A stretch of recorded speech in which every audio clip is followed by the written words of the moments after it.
Hi, ladies. Oh, that's the camera. Hello. Good evening. Good afternoon. How are you all? It is 1 minute past the hour of 5 on the 5th of January 2022. How exciting. If you are here live, give me a wee hashtag live in the comments. And if you're getting me on replay, give me a hashtag replay in the comments. So I want some interaction as we're going through this because it's quite a big meaty topic for us this evening, which is quite exciting.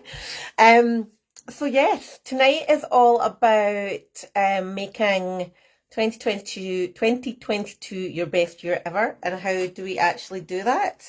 And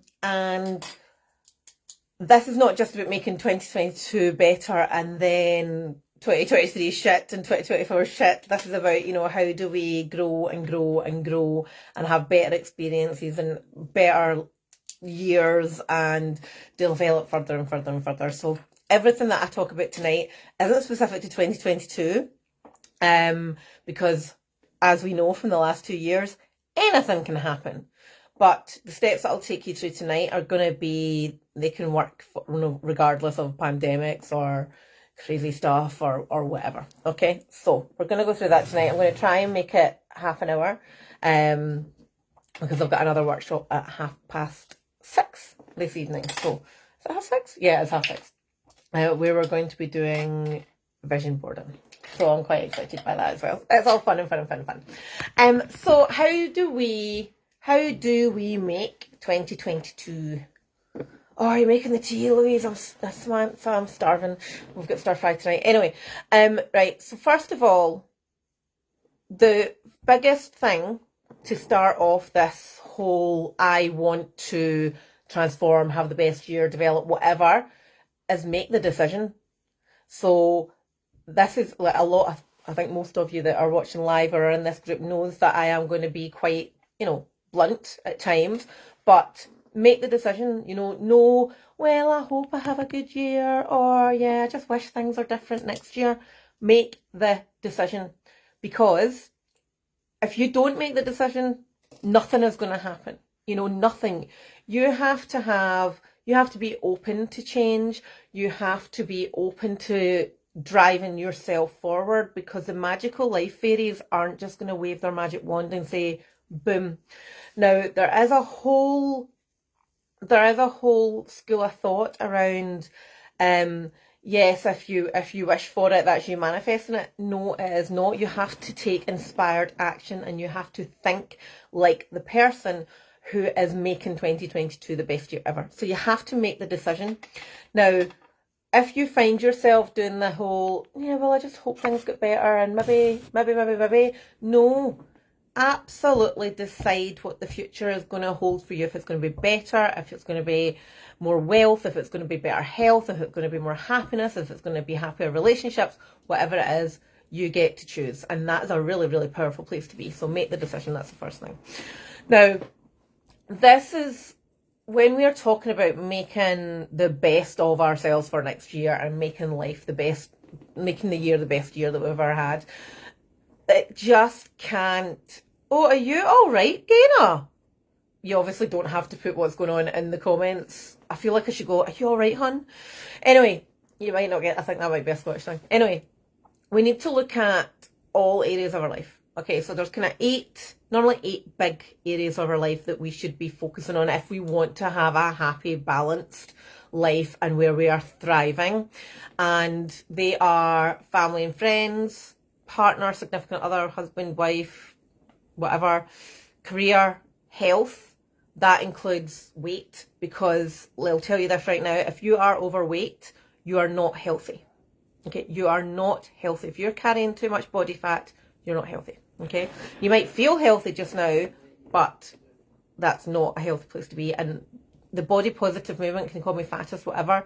It's not being fattest. If people are happy where they are and they're fine, then that is absolutely cool. But for optimal health, being overweight is not something that we can have.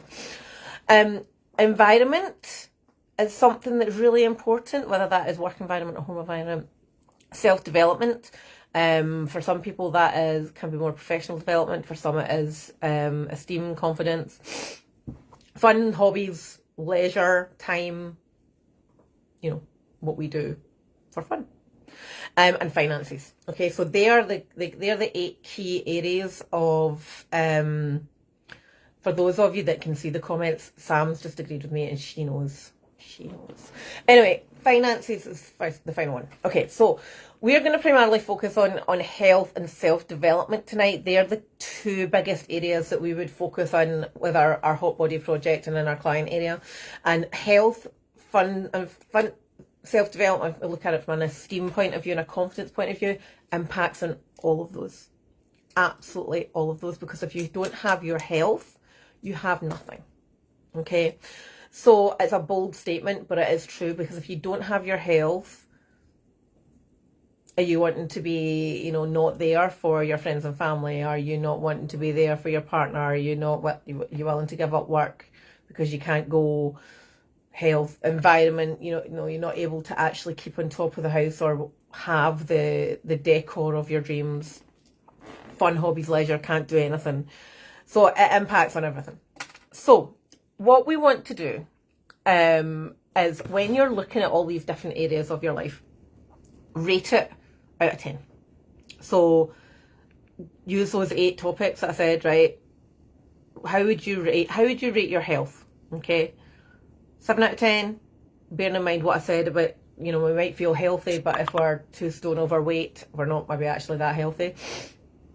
How would you rate your self-confidence out of 10? So if you're rating your self-confidence or your health, i.e. your weight, under 7, then they're areas that need a focus. Okay. If you're rating them at 8 or 9, you maybe want to look at a different area that's maybe not rated as high. So it might be finances. You might feel perfectly healthy and you've got loads of self-confidence, but your finances are in the ditch. That's maybe an area that you want to focus. Or you're you don't need to lose weight, your finances are fine, but you're not fulfilled career. And that can also be a symptom of the health aspects as well. And it's actually quite hugely common for women in our client area to not be feeling that they are optimized with their career because of the self-esteem and the self-confidence challenges that have come from being overweight or trying to lose weight for many, many years. Okay, so I appreciate that I'm talking really fast. I want questions as we go, and I can see the comments coming up most parts. So when we are thinking about how do we make it the best year, how do we make it the best year, because most people, I would think, that go into any year this is going to be the best year yet, or it can only get better, or whatever. I don't imagine anybody goes into a new year saying, last year was freaking tremendous, I hope next year's shit. Nobody does that. So once we've made the decision and once we've chosen the areas that we're focusing on, and as I said, I'm going to be choosing health, aka fat loss for today, and self-development, aka esteem and confidence, because that's primarily what we do. We've got 5 steps that we can look to do. Okay, so before we do any of the steps, you have to make the decision, and I mean the decision, not that I wish, not that I hope, not the, I'll just try and figure it out on my own. Just make the decision that you're going to do it. So the first step that we're going to be looking at is what it is. What do you actually want to achieve? Achieve? What is going to make 2022 the best year ever for you? And I'm starting to move away from the more masculine energy of setting SMART goals. This doesn't have to be necessarily a quantifiable number. This doesn't need to be I want to lose 2 stone, or I want to lose 2 dress sizes, I want to, run 10k, whatever. It doesn't always have to be a quantifiable number. Now, obviously, a quantifiable number or a binary thing, have I done it, yes or no, can make it easier to track and to measure. But I want you to think about, so what is it that you want to achieve? And for a lot of women, it could be 2 dress sizes and to be fitter. right? And for some people, we can quantify the fitness. Some people want to do a 5K, some people want to lift weights, some people want to achieve a squat PR, whatever. They're easy to do. But think about, how do you want to feel? What emotions do you want to have when you look in the mirror? Do you want to be zipping up your jeans with ease and looking at yourself and just feeling amazing? Do you want your husband to be going, oh, when he sees you strip off for the first time in 2 years? Do you want your friends to be looking at you going, she looks fucking shit hot, how has she done that? She looks better than me now. You know, think about all the things that you want to feel and all the things to happen because you are having the best year, okay? And the other thing to think about is, like, you're going to need a notepad when you sit and do all of these, because if you want to have the best year, you're going to have to, not plan it, but you're going to have to think about all these different things. But what kind of things will you be doing when you achieve those goals? So what kind of person are you? Are you going from being a couch potato, not doing anything, to somebody that is doing things with the kids out and about every night? Or are you going to be the person that's I'm going to use Lynn DW as an example here. Lynn DW, perfect example. She came in and worked with us, and I think she said she used to be the mum that didn't want to do anything, and now she's the mum that is taking the kids abseiling. Like, she's booking all these things and experiences for her family because she is now being a leader for her family. Okay, so what kind of things will you be doing when you achieve your goals? And it doesn't have to be abseiling, that's just an example, but kayaking, paddleboarding. One of our clients earlier today is collating a 50 by 50 list, which is absolutely genius. And I had done one for my 40 by 40, which some of which came to fruition, some of them absolutely did not. But anyway, so what kind of things will you be doing? And a good way to approach this is just by doing a brain dump. What are all the things that you have ever said when you've seen something on the telly going, oh, I wish I could do that? Or you've read in magazines, oh, that looks like fun. Oh, but it's not for people like me. Limiting belief, people. That's part and parcel of this process, okay, is releasing all these limiting beliefs that we have. Oh, I couldn't join her program. I couldn't join her one-to-one. That's much too expensive. I couldn't join her program. That's not for people like me. Limiting beliefs. Okay, limiting beliefs. So we have to release these. Okay, and this has actually been a big area that I have worked on last year. So I'm quite passionate about it. But anyway, so they're the things to be thinking of. Do you have a numbers that you can say yes or no, I've achieved that? Perfect. If not, how do you want to feel? What are the kind of things that you'll be doing? So one of I mentioned there, kind of moving away from SMART goals, and we should still have goals, okay? Absolutely, we should still have goals, and they shouldn't just be waffly like, I would quite like to do that. That's basically just a wish, okay?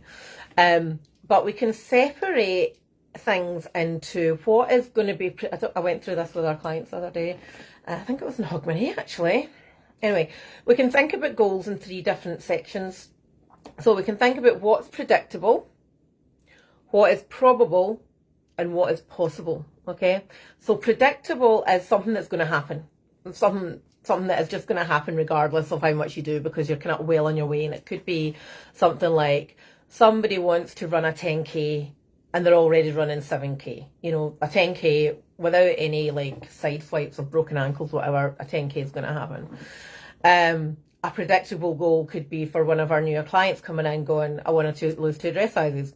That's what happens if that's our goals, and they're coming in to work with us. That's what we do. They're going to drop 2 dress sizes. So that's predictable. We know it's going to happen because we have the process and tools, okay? So if we think about probable, it could be, think about the 10K example. I want to run a 10K, but they've never ran before. It's probable that somebody can run 10K within possibly even 3-4 months, following a plan, having never run before. It's probable, yeah? It's probable that somebody could, lose a stone in a year. It's probable, Okay, so we know it's probable because scientifically we know it can happen. The thing that we have to think about, though, is where these goals have been attempted before and failed. We really have to kind of go, well, is this probable now? Has anything changed with my beliefs? Has anything changed with my knowledge? Has anything changed with my self-accountability? Has anything changed? And if nothing has changed, then you have to question, is that probable? Okay. Excuse me. And then when you look at the third section, if we look at what is possible, so it's not predictable because we've probably not even started anything on it. It's not probable because we've never done it before, so we've got no evidence to know it can happen. And like, for an example, for me, if we talk about a possible one could be building a website. Okay, so I know it can be done because other people have built a website before. However, is it an immediate need for me? Not right at this second. But given the bandwidth, it's possible that I'm going to build one, but it's not necessary to me. It would be a nice to have, essentially. But if you look at it in the context of somebody who's trying to improve their health or self-esteem or confidence, it could be feel happy and free. Okay, might not have ever felt that before because we've had the limiting beliefs, or we've had several failed attempts before, and we don't really believe that there's anything that's going to work, or we don't believe that we can do it, or whatever it is.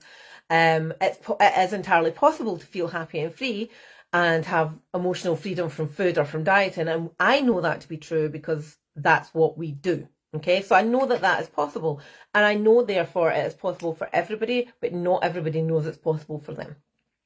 Does that make sense? Give me a wee one in the chat box if that's making sense. I'm just checking the comments to make sure that I've not missed anything. Right, Helen, thank you for your comment. Oh, there's Donna. Hi, Donna.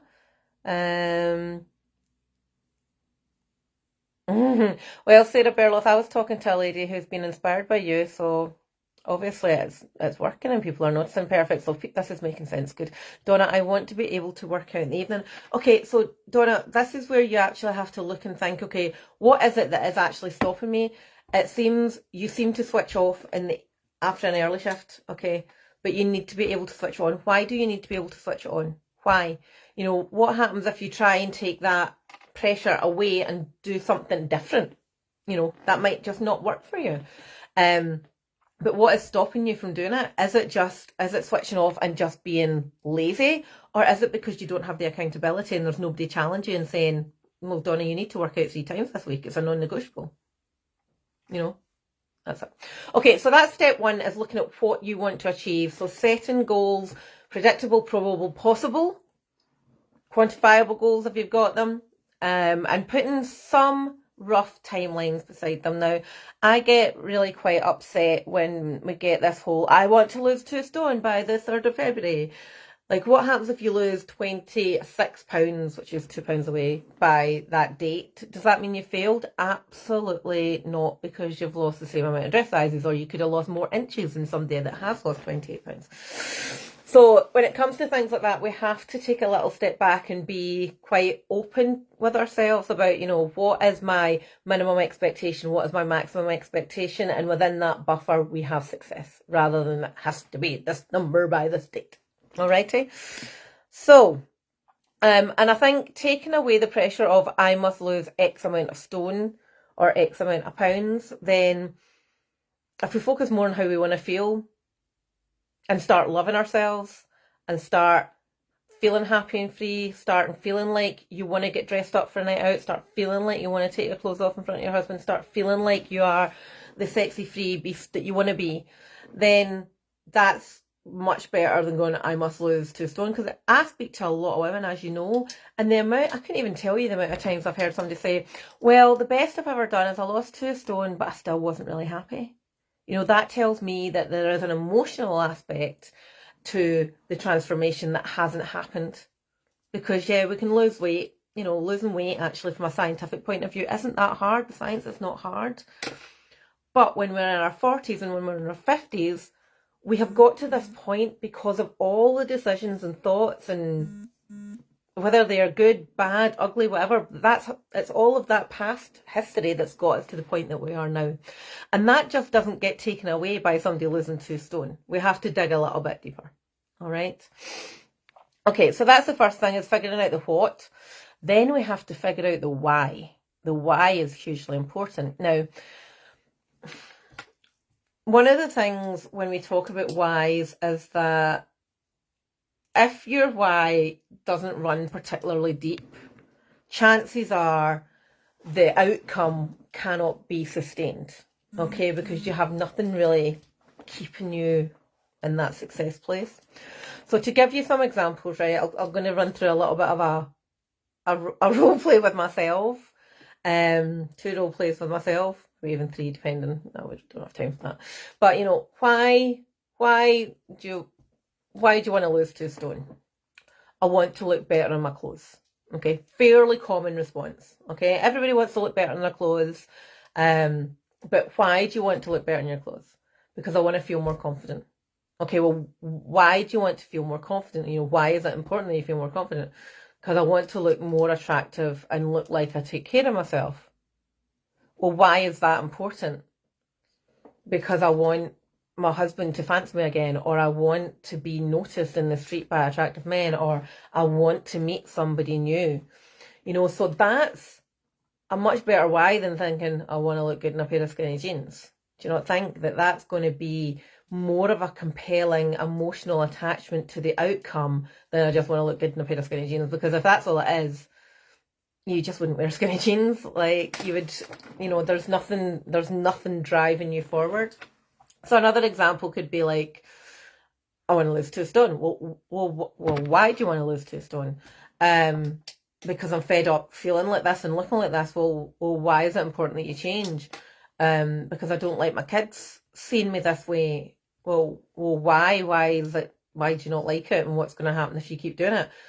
Because they see me as lazy and unhealthy. And you'll, well, why is it important that you then change? Because I don't want them to think and talk in the way that I do, or feel the way that I do in the future.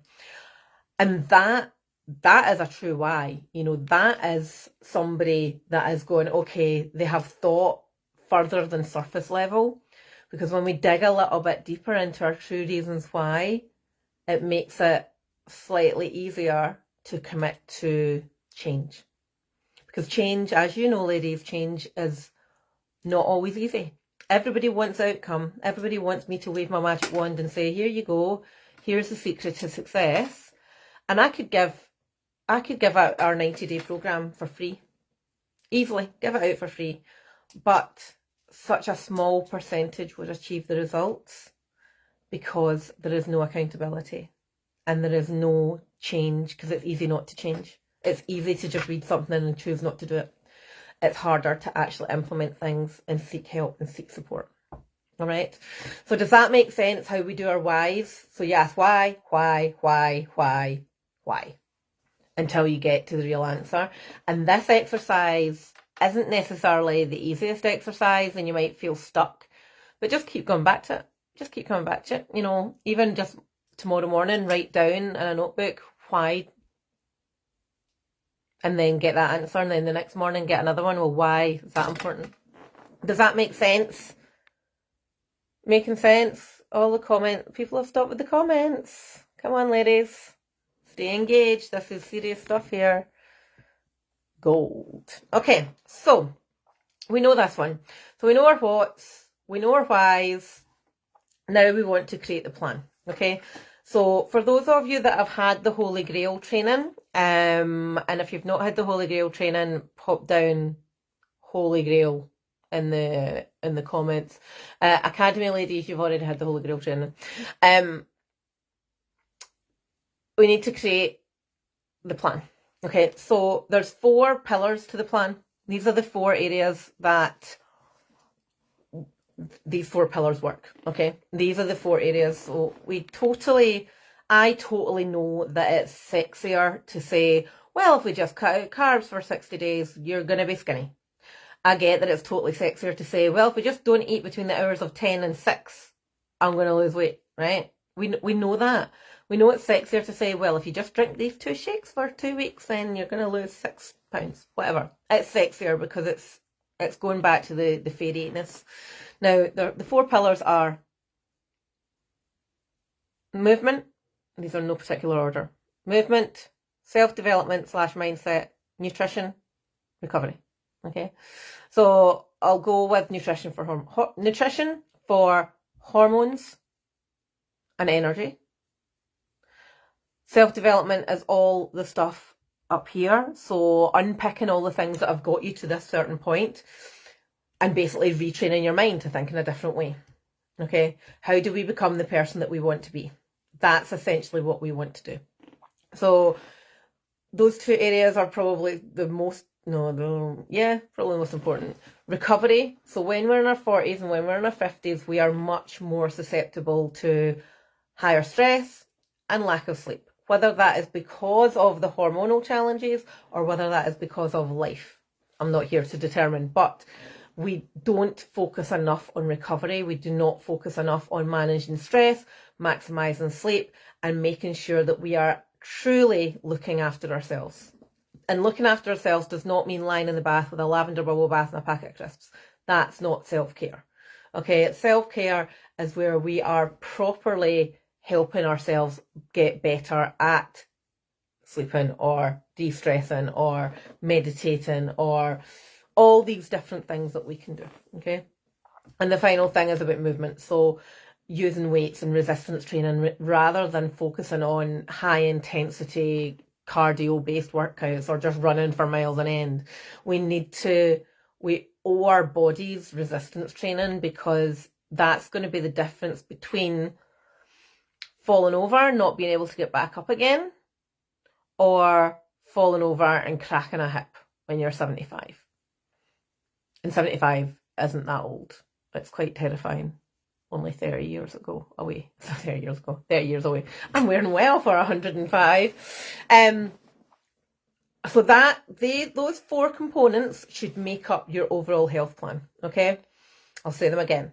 Self-development / mindset, nutrition for hormones and energy, movement, aka weights, and some people might need some cardio, but we focus primarily on resistance training and steps, and recovery. So managing your stress, managing your sleep, and managing your overall self-care. Okay, those 4 things need to make up your health plan. And when we focus on those 4 things, you'll actually find, if you think back to the original 8 topics that I mentioned, finances, career, relationships, family, environment, etc., if you can get that 4 pillars nailed for your health plan, then all those other areas are going to benefit as well.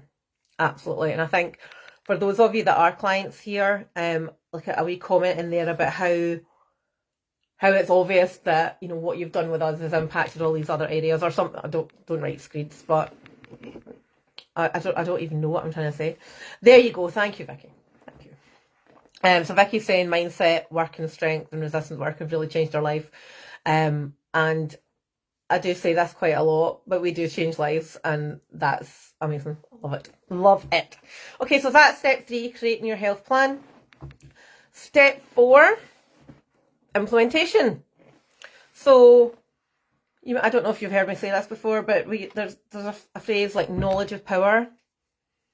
Knowledge isn't power. Knowledge is knowledge. Anybody can find anything on the internet. You can find probably step-by-step instructions on how to perform surgery. Don't even know if that's available, but you can find anything that you want on the internet. So knowledge isn't necessarily power. And we've had doctors and dietitians and personal trainers and mindset experts and all sorts, people that have the knowledge come and work with us, because it's not about knowledge, it's about implementation. And if you can't or won't or don't implement, we're not going to move forward. So this goes back to, if you think about, yay, progress, not perfection. So if you think about, and this holds true for me actually. So there was some time ago, I saw a post from a business coach that was buy my entire coaching package for $97, right? Now I knew for a fact that this coach was to work with them, we're talking around the £9,000 mark, okay? £9,000. And it was $97 for their full training that they did with their one-to-one clients. And I paid it. I paid $97, which is what, 80 quid, maybe? So it's not a lot of money. So I have got access to this coach who helps people go from like small scale to 7-figure business owners, right? So that's a 7-figure business owner is somebody that earns over, well, their business brings in over £1 million a month, right? Now, that is amazing. And they were giving this away for $97. Perfect. I was like, well, if I implement all of this stuff, I am going to win and I am going to be a £1 million business owner, right? I opened 2 PDFs out of many, couple of hundreds maybe, 2 PDFs. And you know why I did that, or why I didn't implement the things, is because I didn't have the accountability. I couldn't find the time. I parked it for another day. I'll start that on Monday. But because he had assigned none of his coaches to me, I had nothing. So unless we actually implement, we're never going to do. And unless you have some form of accountability, it is easy to just go, I'll do that again on Monday, or I'll think about it, or I'll get to it later, whatever it is, okay? So when we implement things, we are taking bold action, okay? And when we are taking bold action, the decision that you made at the very start of, I make the decision that this is going to be my best year, it will be your best year if you implement action, okay? So another big thing around implementation is about consistency. Progress, not perfection. Laura Whittle. Yay, Laura. So progress, not perfection. You're not going to be perfect. We don't care for perfection. Perfection is boring, it's dull. Nobody can stick to it, whatever. Okay, we want to be a little bit better than we were yesterday. If we can be tiny little bit better than we were yesterday and do that every single day, how much better are we going to be at the end of the year? You know, that is such an incredible thought. And if you've read Atomic Habits, you know, that principle's there. It's the same as Dave Brailsford from Team Sky, marginal gains. Tiny, tiny, tiny improvements build up to big fucking change. Okay. And then, so if you think about, maybe some of you did this yesterday. I am going to be perfect. I'm going to eat salad for breakfast, lunch and dinner, and I'm not going to have any caffeine, and I'm going to go out a run, and that's fine. They are big changes, and those big changes are not going to be sustainable over any longer than maybe a couple of weeks tops. So it's all very well and good having the aspiration of the big changes, but we want to change that focus. We want to bring that right back down to a little bit easier to do so that you can get the consistency. And then it's easier to implement. And then it's easier to build onto new things. You're like, oh, that was easy. So that's step 4. The final step really is about constantly reviewing, constantly reflecting, constantly rewarding. Because we have to acknowledge that we love to be praised. We love to be rewarded. So you know, this is like check in with your goals. You know, what did you say was predictable? What did you say was probable? What are you saying is possible? Are you on track for these things? And when you've done them and achieved them, what is the next thing? What is, because it's not just a one and done, this process. This is a continual loop. And if we constantly review, go, okay, where did I do really well there? Where did I do really badly? And you are going to do really badly at things. You know, there's, like, you cannot get through life without failing at stuff. You know, it's a lesson. It's something to learn from, to avoid again in the future. Like, I fuck up almost daily. You know, we've got, like, I don't know how to do things. So I just have to try them and see, suck it and see. And you guys should be exactly the same. Did it work? Yes or no? If no, right, well, what do I do differently next time?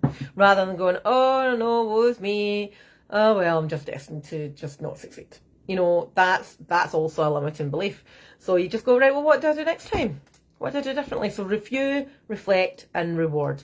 And the reward element is, this is where, enjoy your dinner, Sam. The reward part is very true as well. And I I always think about Slimming World here, where I used to work in an office and people would go to the lunchtime Slimming World class and they were like, yeah, I've lost 2 pounds, I'm going to go and have a chippy. You don't reward yourself with food for success and changing your body and being healthier. You know, yes, we're going to go out for a really nice meal. We're not just going to shove our faces without any thought around it. Or it could be, oh my God, I've done really well, I feel amazing, I'm going to go for a manicure. Or, oh my God, I've done this, I can't believe I did that, I'm going to go and treat myself to a walk along the beach, or have some alone time, or whatever. So constantly do these 3 R's: review, reflect, reward. And think about, how do you feel now versus how do you want to feel? And there might not be that big a disconnect as there was when you first started on the process. And that's a win. So well done. Another thing about it, as I said, this is not just a one and done. If you want 2023 to be even better, you keep going. You keep going. You know, well, if this was possible for me last year, what is possible for me next year? And it's very easy to get caught up in the woulda, shoulda, woulda, done. Can't remember. And this actually rang true for me earlier today. As I said, I'm doing a vision boarding session later, and I was looking at my last vision board that I did, which kind of started last year. And there was so many things. I thought, I've done that, done that, well on track for that. So now it's time to do a new vision board because, you know, I've got other things that I want to achieve. And you should be the same as well.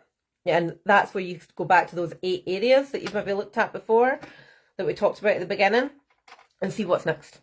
Is it relationships? Is it friends? Is it family? Is it hobbies? I have a think. It's so exciting. Okay, so has that helped people? I can see numbers are dropping like flies. Have I said something offensive? I hope not. Right, give me some comments. Does that all make sense? Does this help? What can you do? What can you do for your year to be the best year ever?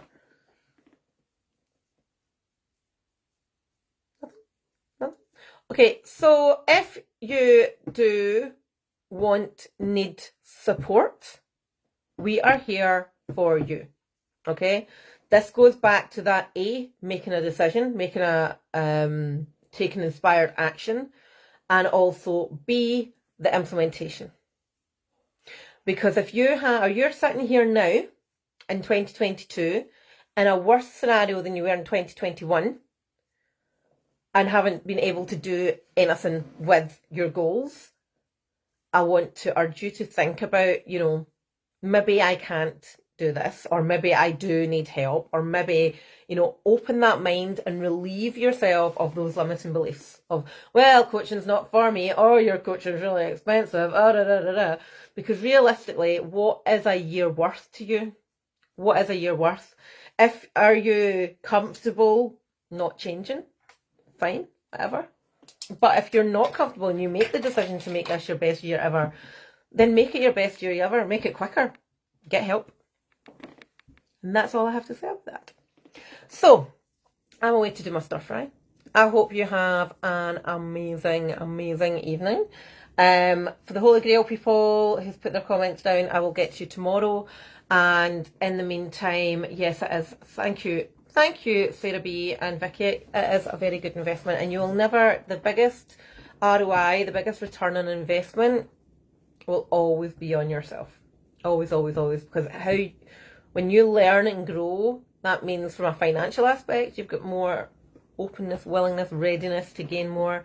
So, you know, everybody wants to have health, wealth, and wisdom. Combine it all into one. Amazing. Okay, my lovelies, thank you for joining me tonight. I will be around tomorrow on Facebook, so have an awesome evening. Thanks for listening. Bye.